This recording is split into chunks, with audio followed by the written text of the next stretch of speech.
There we go. Hey, how are you? I'm good. How are you? I'm good, thank you. Thank you so much for your time today. Hopefully, I won't keep you too long. Yeah, no, thanks for. Um, yeah, no problem. It was brought to our attention, my viewers and I all were very excited to hear that you had a new album coming out on the 25th. So I thought this would be a good time for us to get to know a little bit more about you, about the band, and about how the new album has come to be. I think you have three albums prior to, and so how is it different from, the past, and just kind of to get to know a little bit more about the band, Entheos. So. That would be great. So, can you start off by telling us a little bit about your journey, how you got into metal and into the music business? Yeah, so I started getting into metal because like when I was in middle school, I just started like hanging out with like kids who were into music, and who were going to local shows and they would burn CDs for me back in the day when we would do that was how we shared music. And I would go to local shows with them. I'm from Des Moines, Iowa, and I was like kind of coming of age in a scene that was kind of exploding because Slipknot had just really gotten started gaining a lot of momentum. And so it was like there were a ton of local bands to see back in the day. And that to me was super inspiring because I knew some of these people and I knew they were from where I was from, and that doing what they were doing was super achievable. And I had already been a singer, but I was attracted to the aggression and like raw emotion of metal vocals. So I started just trying to imitate bands that I was listening to, like around Iowa, and bands that I started getting into, like Lamb of God and stuff like that. Yeah, well, I remember when I started sharing music, it was on cassette tape. So I've got you beat by a little Yeah, bit, we a beat a little bit for sure. little bit. I remember 8-track tapes when I was a little kid, so that's how old I am. So Yeah, now okay. you can't find those anywhere. See this I remember when I was a kid, like I could use tapes on my karaoke machine to get stuff off of the radio. Yeah, So yep. I'm kind of there, but yeah. You're on the cusp, but you're still too young to fully appreciate waiting for that commercial to be over and hitting that play button, that record button. That's true. That is true. So you got into it. You liked the aggression and the emotion. Is that kind of reflected in the music? Is that one of the influences you have when creating records for Entheos? Oh, absolutely. I think one of the most amazing parts of being in a metal band and being a metal vocalist is that you can use all of these different types of vocals and different types of emotions. So it's like when I'm doing, when I'm like vocalizing lyrics, I want the aggression to match. And it's important for me to have all of those things, like have it be a dynamic experience that people are hearing when I'm doing vocals, and that you can feel the emotions that I'm trying to get across. Like, you know, when I'm singing, I like there to be like a mood of melancholy. And when I'm screaming, I like you to feel the rage. And I feel like we really just working with the producer Mark Lewis, who we worked with on this EP, it's like he was able to pull a lot of those things out of me because I'm like a very technique driven vocalist, if you will. Like I know how to do a lot of different vocal techniques, and sometimes in the past when I've just been recording with my bandmate Naveen, it's like I would let the technique outshine the emotion sometimes, if that Okay. makes sense. Like instead of opting for a take where my voice might have been almost cracking and it was really raw and emotional, I would opt for a take that had better technique. So working with Mark helped me like release those inhibitions that I have about not letting people see that sometimes my voice isn't like the most perfect techniqued voice of all time. So yeah, it's incredibly important to me to be able to do that. Yeah, I mean, because sometimes emotions get out, and it's not going to be technically or perfect, but it fits that moment. And Absolutely.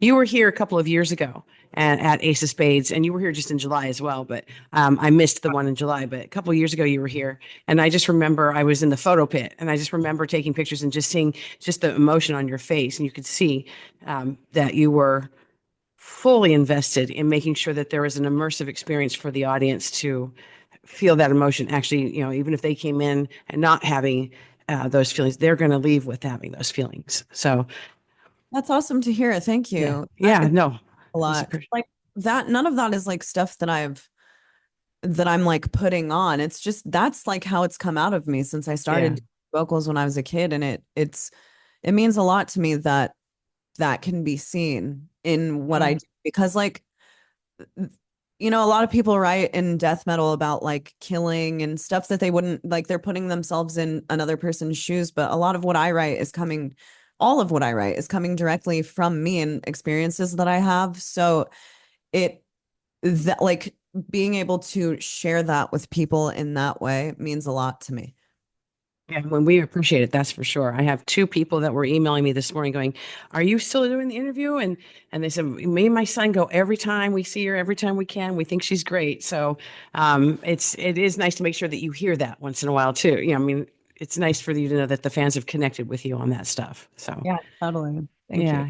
So would you say that how would you describe the band's growth musically over the last couple of years? How has it changed for you?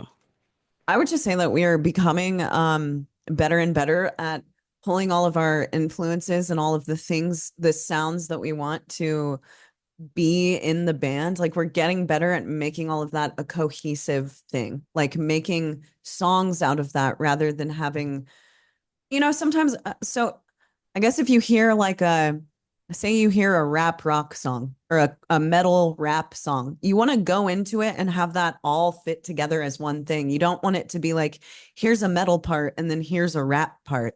You want it to be a cohesive thing. And I think that that's really how the band has changed in the past few years is that Naveen and I are getting better and better and better at making this a um, cohesive blend of like all of the influences that we have. Yeah, yeah, that's great. Now, how long have you guys been the two originals ever since you guys were in, was it 2005, I think? 2015. Oh, 15. Okay. Yeah, yeah. So yes, Naveen and I are the people who started the band, and we're the two original members. And over time, so we started out as like a four-piece band, Hmm. but in 2020 we cut the band down to just Naveen and I. And we do have like the person who started the band with us, Evan Brewer, he was the bassist, and he still does play on our records, but he does not tour with us. So we don't he's not like a full-time official member of the band. It's really just me and Naveen, and then we bring live members along with us. So do you share the writing of the lyrics together, or are they mainly you? It's Um, all me. I would all ne you, I just can't do that. I can't give it over. I'm too possessive of being a lyricist, I think. yeah.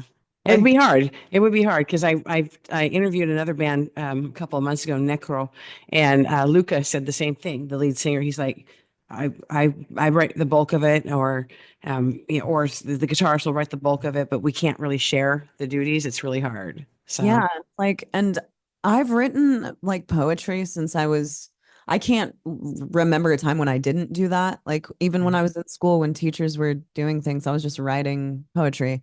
So for me to now like ask someone else to put their words into my stuff, I'm just like real possessive of that. And I don't know I would feel the same amount of emotion saying someone else's words.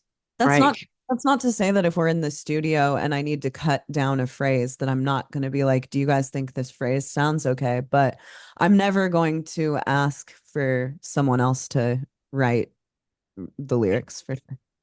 I think you hit the nail on the head too. If you write it, it's coming from you. You're going to have that emotion that needs to be relayed, that it's because it's natural because it came from you. And Yeah, I think that does make for better music for sure. So yeah, absolutely. yeah. Absolutely. So now your new album coming out on October 25th, an end to everything. Is it Metal Blade Records, I believe? is the Yes. one that's, yeah. So, how did that, putting that record together, that album together, was it easy? Was it difficult? And do you have any changes from your previous one, from your previous three albums? How is it different? Yeah, so it was actually really easy to put it together. I think we were just fresh off of writing our last album, and Naveen and I are in a space right now where it's like we're trying to not stop writing because I think that it keeps the machine like well oiled. If you keep writing, then you get better and better at it, right? And a lot of the time, like the way that album cycles work, people take 2 or 3 years off before they write another album, and then it's like they're kind of just like trying to re-oil the machine and write an album at the same time. Whereas I'd rather be coming from a place where it's like, all right, we just did this. Now I know exactly what I want to do instead of Yeah. trying to like relearn that stuff. Yeah. So it came really easily. We wanted to use this as a chance to, for the first time, fully go to a producer who's tracking the drums, guitars, bass, vocals from bottom up because we've never done that before. We usually just go to a studio for drums, and the person we're recording with has little to no input on the music.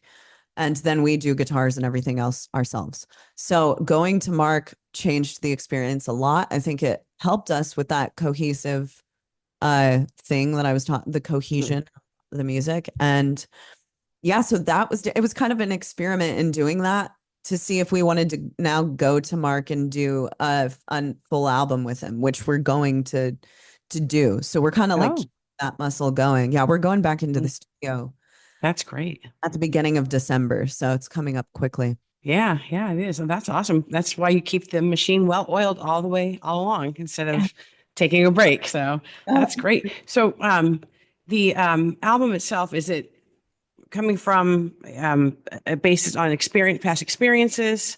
And I mean, I guess I'm trying to find if there's any like surprises that we'll see or hear in the newest album coming up. Yeah, so I mean, the experiences that it's coming from. So I like had a dear friend who was disabled, and he was not a drug addict, but he enabled a drug addict more or less, and it literally is the thing that killed him at the end of his life, and it's like a thing that I watched play out in front of me. So that's where like the lyrical concept of the record and the kind of dark feeling is coming from. I used it like writing the lyrics as a catharsis of that. And I think so. We have one more track coming out next week, and there are some surprises in that because I feel like it's like the most raw and emotional track that's on the record. And there's a brand new video coming out for it. And yeah, it is my favorite music video that we've shot because we've released a music video for every song on the EP. And if you play them front to back, there's a story there. And I'm excited to see like what people infer from that, from Yeah, watching. I'm looking forward to seeing those. So. Oh, yeah. Now, I said earlier that I was lucky enough to see you guys a couple of years ago at Ace of Spades in Sacramento. Um, and you're very lively, very energetic. Is there something you have to do to prepare for a live a show? Is there something? I mean, I couldn't do it. I'd pop a hip. But I'm just thinking, like, what do you have to? Is there any kind of routine that you have to do to get ready for a live show, or is there anything special that you know people get when they go to the live show, other than obviously seeing it live? Oh, yeah, absolutely. I mean, we are a band who, because we like, well, first of all, yes, I work out a lot. I like my cardio has to be up, especially before I go on tour, because it's so reliant on breathing. Like I have to know when to breathe. And I just like, being in shape on stage and like prepared to do a live show. Cause that's the kind of live show I want to see. I want to see a vocalist who moves around and who's like killing it up there. Um, Mick Jagger, I want to see a show.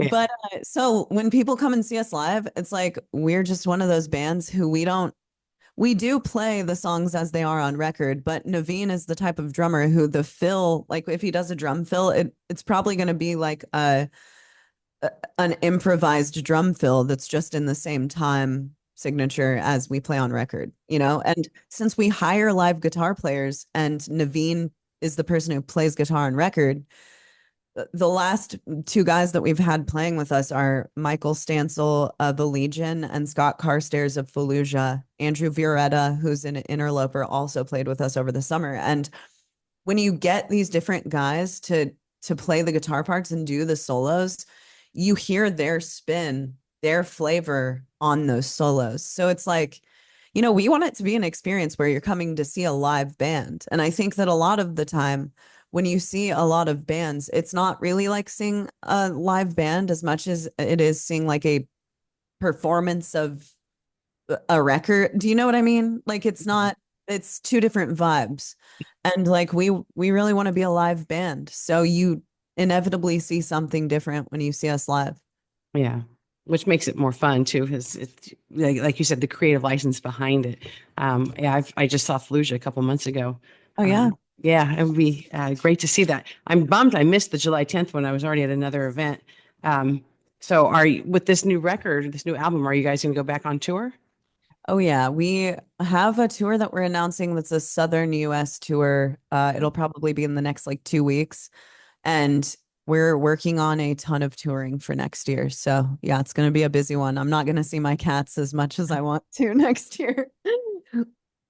Poor babies. Well, we'll No. babysit them for you. So I have two of my own. So my son Yeah. and I'll take care of them for you. Oh, amazing.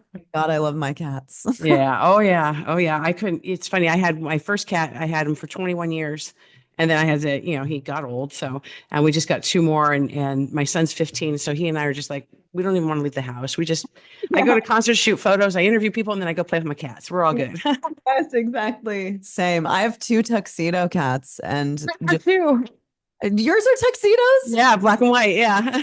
But okay, tuxedos are my favorite cats, period. So I have two tuxedos who are like two boys and they love each other. And then I have a like gray and white cat who has beautiful blue eyes, but she's a we call her name's Shiva, but we call her Heidi because she hides so much.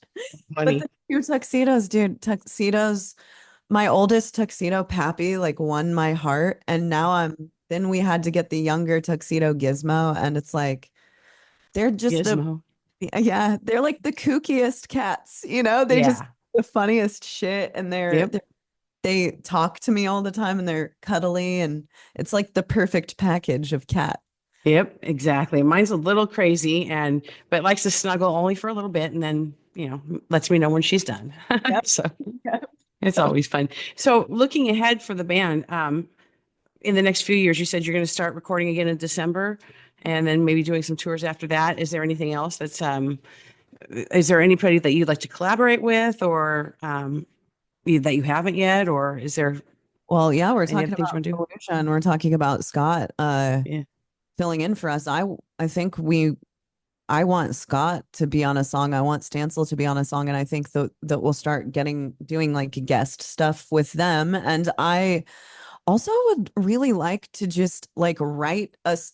You know how we see a lot of these collaborations where it's like a vocalist on someone else's track, but we rarely in metal see like two bands get together and actually flesh out a song together as a band.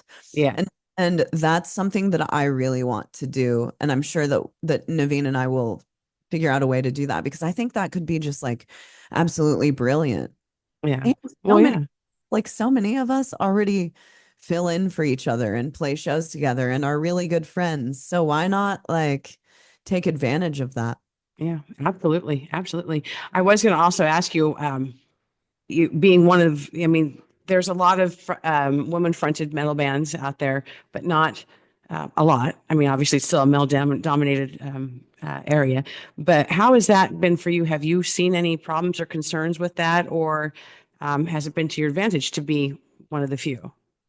Yeah, I mean, I think that it's inevitably there's an advantage to that because people do. I mean, there are people who are literally only fans of female fronted bands, but there are people who hate every female fronted band. So Mhm. there's an advantage. You stick out a bit having a woman fronting your band. And I have to say, I've grown up in this scene. I've been in this scene since I was 12 years old.